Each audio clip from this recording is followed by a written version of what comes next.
Hello everybody, this is Llodg, and before I get into the video, I wanted to say that I was provided a code by Square Enix for Star Ocean the Second Story R for the PlayStation 5. And even though I was provided with a code, all my thoughts in this video are entirely my own. Star Ocean the Second Story R was recently released on PlayStation, Switch, and PC, though despite Star Ocean 6 releasing on Xbox, this game skipped out on it. And before I get into the video, if you want to try out the game for yourself, there is a demo available for you to try out. Star Ocean is a series that I haven't played a ton of before. The only game I've played so far is the first game's remake, First Departure R, though I have heard really good things about the rest of the series, especially this game supposedly being the best game in the series. So with that little introduction out of the way, let's get into it. The game starts out with you choosing who you want to be the main character. You have Claude, who is an Earthling student at an officer school, and is the son of Ron Stray Kinney, who, if you played the previous game, was a playable character in First Departure, which is cool. You can also choose Rena, who is from the planet Expel, and has a mysterious healing power. There are a few differences between which character you choose, like how the story can play out, and at least one recruitable character that is unique to each main character, but the main story is basically the same between them as far as I can tell. I decided to go with Claude because of his connection to the previous game.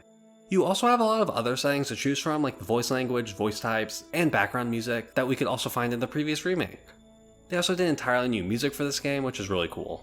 You can also change the characters' names, but for RPGs, especially voiced ones that have these characters be their own person, I always like to stick with the default names. We get a little cutscene that talked about the previous game history, and hey, I know those guys. We also get some more info on Claude, and what he's currently doing, and that he's on a mission with his father and the rest of the squad investigating something on this planet. Eventually they find a dome and find this device inside of it, and despite his father's warnings, Claude walks right up to it and somehow activates it, and sucks him into a portal. What? No!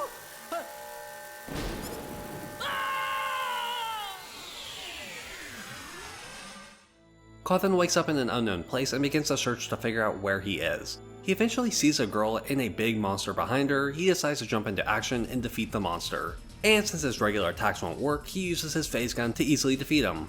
Though Claude probably shouldn't have used his phase gun because of some rules of how to act with underdeveloped planets, I'm sure this won't lead to anything bad at all.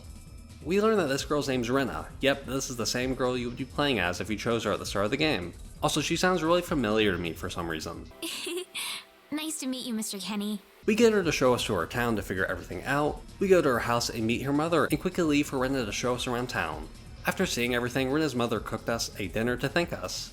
After dinner, Rena's mother comes up the stairs and says something about Claude being a hero, but for some reason the word hero is in yellow, which must make it much more important.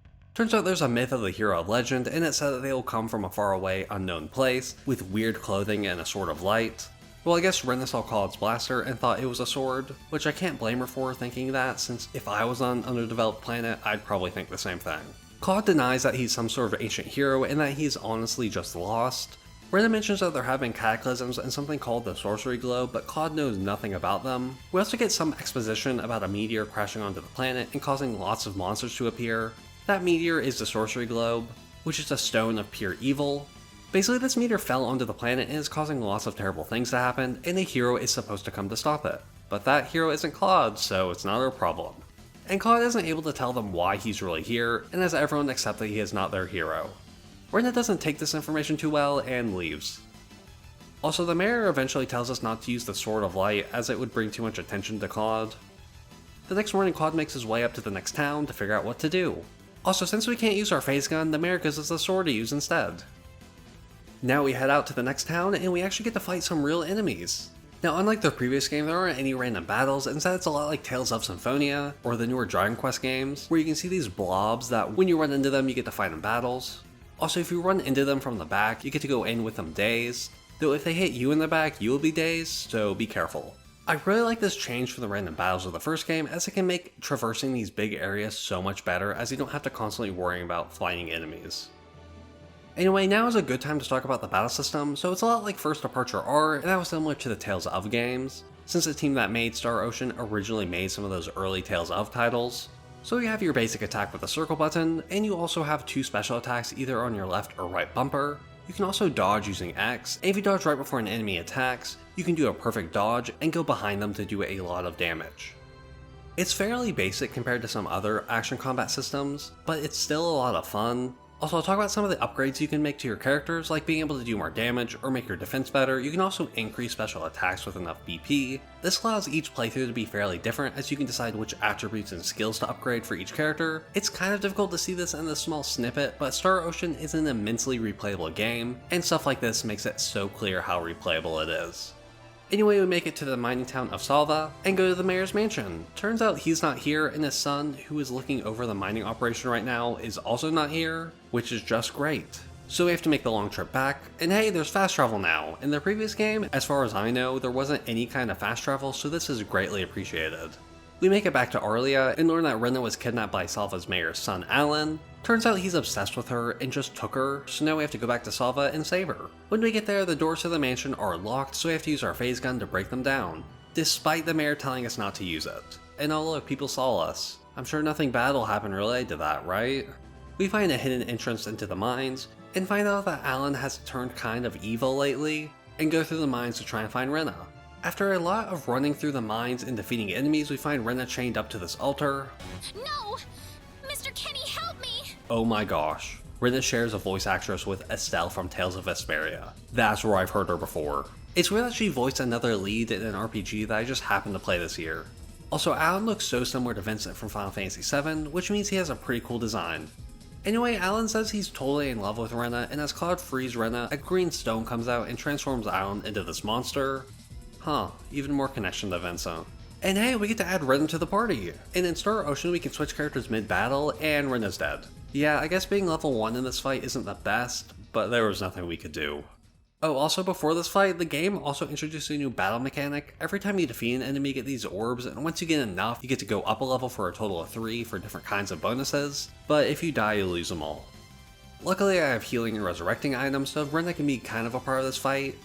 After a bit of fighting, we defeat Alan, and it's almost like he's been broken out of the spell that the green stone casted on him, as he's been acting different for weeks. Also, we see that Rena has the power to heal people, much like another character I know. We return Rena back to her mother, and eventually, after a lot of talking with the mayor, we figure out that this sorcery globe is the only connection to space we have, and we need to pursue it. And hey, Rena even wants to join us.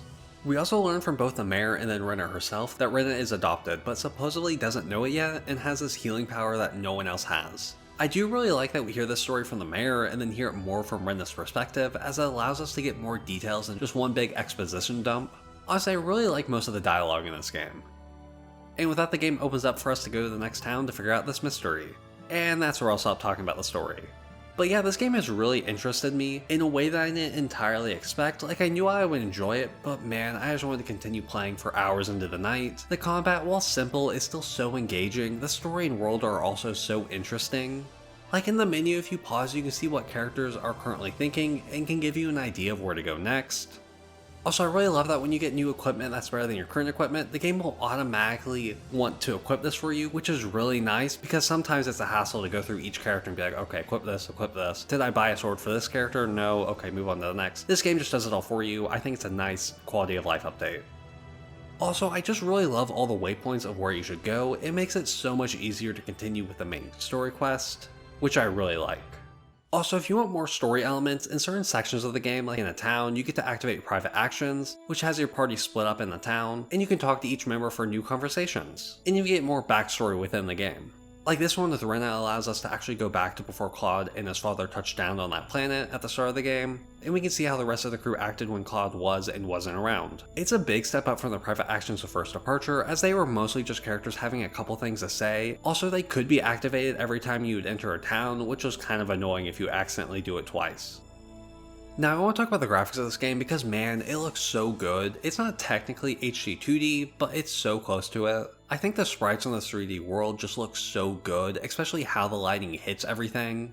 Man, seeing this game really makes me want Square Enix to use this art style more. Maybe they can remake Xenogears in this art style, please? I kept thinking about how perfect Xenogears would look. I mean, they don't even have to finish the second disc. I'll take a 1-to-1 remake in this style.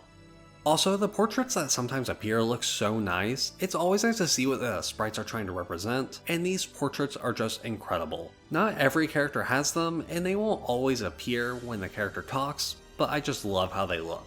The lip sync is kind of weird since it's just flaps, but it's a small nitpick. The art style is just really good, and I hope we get more games looking like this. It's so nice. The music in this game was pretty good, nothing really stood out to me as amazing, but again, it's just the beginning of the game, and I'm sure I'm gonna love the final boss theme. All the voice actors also did a pretty good job in my opinion. I still can't believe it took me so long to figure out that Rena was Estelle. Claude's voice was kind of weird at first, but it still fits in my opinion, and it never totally took me out of the game. What's wrong? Nervous?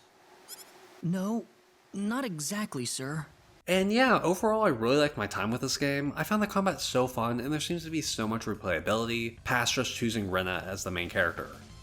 Once again, if this looked at all interesting to you, please download the demo and try it for yourself. I want to make a full review for the game once I beat it, but that could take a while since I've really been enjoying my time with this game, so maybe be on the lookout for that in the future. Thank you once again for Square Enix for providing me with the code for Star Ocean: The Second Story R, and I hope you enjoyed the video, have a good day, and goodbye!